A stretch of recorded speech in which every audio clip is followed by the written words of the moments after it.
Good morning. It's May the 2nd, and I thought I'd give you your first tour of the garden here at our quiet corner.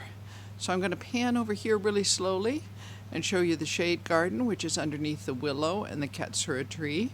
And you can see that the Japanese runner grass is doing really well in its pot, and we have a lot of bloom of the woodruff ground cover and of the wild bleeding heart, which is a little bit different than the traditional bleeding heart, a little paler. And got some flowers over here amongst the Japanese anemone, and excuse the pile of lattice work. We have a new cat. He's 14.6 pounds and he's only a year old. And so I'm afraid of him busting through screens. And I just had windows redone last year. So we're putting some lattice work around the house in the screens, the windows that I'll be opening up for the summer.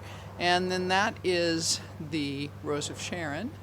Okay, we're going to pan back around here again. The lilac is spreading out. It's one of those old traditional ones, kind of a light lavender, you can see it there. And so it spreads from the bottom and will make a big, big bush. And then we're going to go down here and look at the wisteria. Last fall, I thought to myself, this wisteria is getting all out of control. And anybody who has a wisteria knows that they can do that easily. It was climbing up on the Moroccan room there, and it was climbing over here to the fence, which it could easily pull down the fence, okay? So I hacked it. I just radically hacked it. And look, it said, "Oh no, you're not going to make me die. I am going to bloom." And the thing is that I thought I'd have to give up my bloom for this year because I figured I took too many brackets off of it. But look at that. Isn't that just superior? Look at those blooms. They're almost as, once they're fully bloomed, they'll be as long as my arm. Lovely, lovely. I'm really glad I planted this.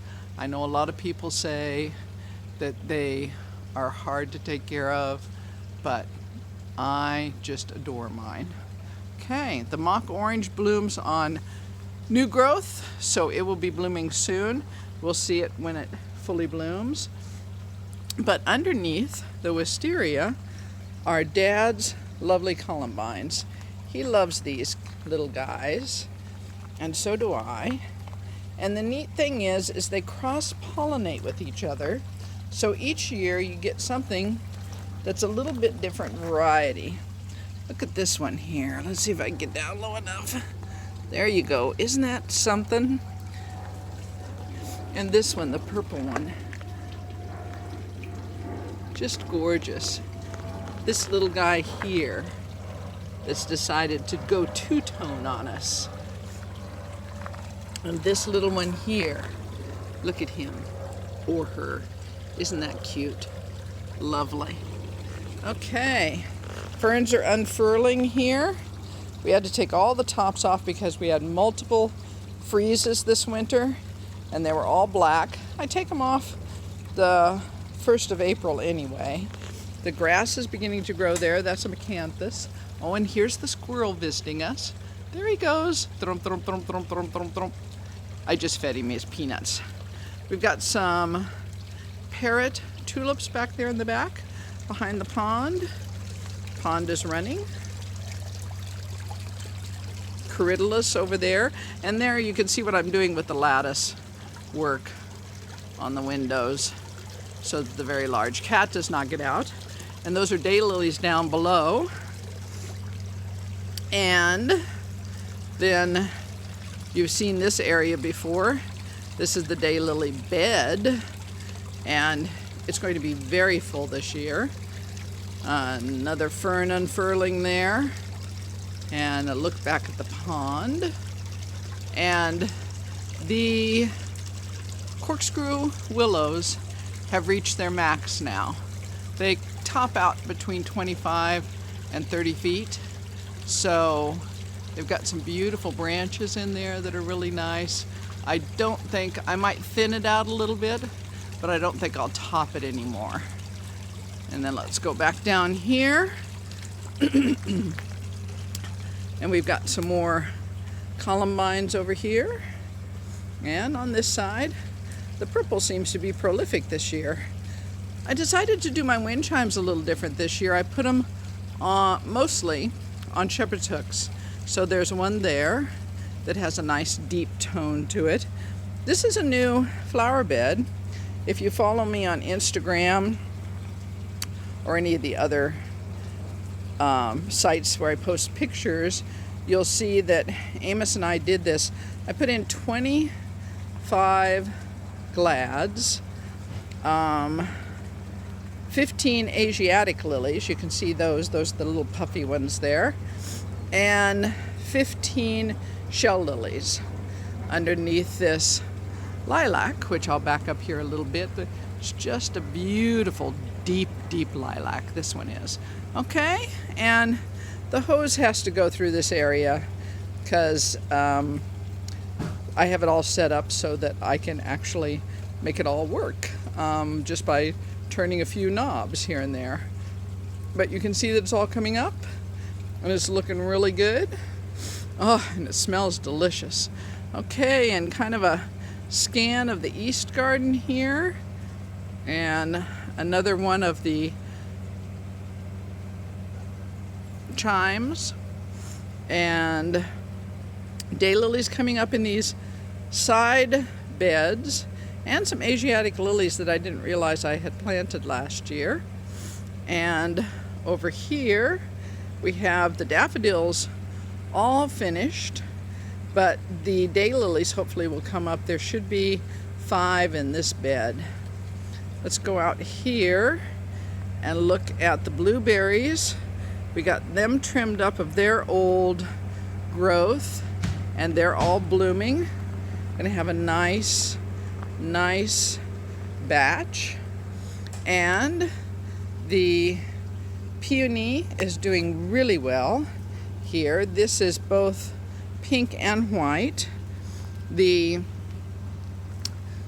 currant bloomed really nicely. It smells like clover, and it will have, last year it had so many berries on it that I had to actually put some in the freezer. In fact, I think I have some still left in the freezer. I'm watching where I'm stepping here. And then that's a red peony that I put in last year, and I'm hoping that it will bloom this year. It didn't bloom last year. And looking back over there to the wisteria, I can't get enough of that. I just love it. And with the background of the katsura tree and the willow and the tree honeysuckle, it just makes it really look lush and pretty. So let's go this way and we'll look at the grape, because it is coming out. I don't know that we can see any actual fruit on it yet, but we got some nice leaves going.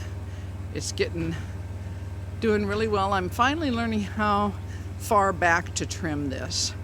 It takes some knowledge. I can see why vintners charge so much for their wine, because you really have to know how far back to trim one in order to get a lot of nice fruiting going on. All right, let's go over this way. We'll look at the last couple of lilacs. Oh, there's the guy next door in his motorhome. Here's a big lilac here. It's really nice. It was the first one that I got. And we've got our little garden that we created last year with gravel so that I could pick from the plum. The apple tree bloomed really well this year. It is recovering from Dad and Amos butchering it. And then there's the white lilac over there by the porch. It's very fragrant, so I planted it closer to the porch. And then I'm going to give you a little scan up here. This is the pussy willow. And the pussy willow decided to grow a lot this year. So I think it's going to have to be trimmed a bit. It's very, very tall. I don't think I could have gotten any pussy willows off of it if I'd wanted to. Mondo grass, some more river grass, a euonymus. This is my favorite quince. In fact, it's my only quince, but that's a Victoria, and I love it when it blooms along with the lungwort down here because they make such a good contrast to each other, the blue and the red together. Bailey's dogwood, the oatgrass next to on either side of Emperor Ming, another columbine, and then this is a azalea that a friend bought for me. I wanted this fragrant yellow, but when she bought it, she also got a salmon, and then there's a pink that comes on over here. So very, very interesting. Our little sedums that we put in last year, the one here by Spitfire, and the ones over here by Tao are doing really well. And the rose is doing well. The clerodendron is always slow, the last to bloom out. But our little project that we did with the beads around the glass beads around the different steps, I'm afraid that I should have used mortar rather than cement, so I'm going to have to redo it, I think, because it's breaking up a bit. You can see how the cement just had too much rock in it and not enough kind of gluish mortar, so we'll have to probably redo that. And we haven't put in the bubble pot yet, but we hung another chime there in the tree, and we got all the hoses out. So that's looking good. Some more corydalus down here by the bench. I love that. I wish I could get the blue to grow in the yard. And then over here, we've got the wild bleeding heart again. So I think that's it for today. I'm going to close off by coming back down here and showing you the new bed again, and a view of the orchard and the lilac. And when the wisteria gets in full bloom and the mock orange, I'll do another short video for you. You have a lovely day today and a great weekend coming up.